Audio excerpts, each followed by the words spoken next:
Okay. Po mga ka-welders, simple sliding door lang po.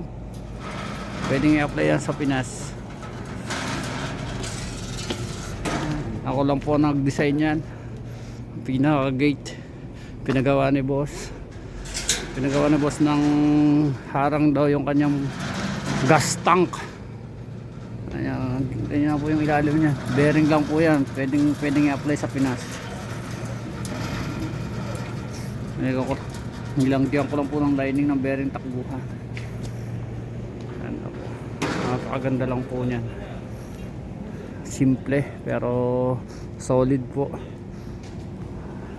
30 by 30 na bakal lang po yung ginamit ko dyan. Napakaganda lang po. Ayan.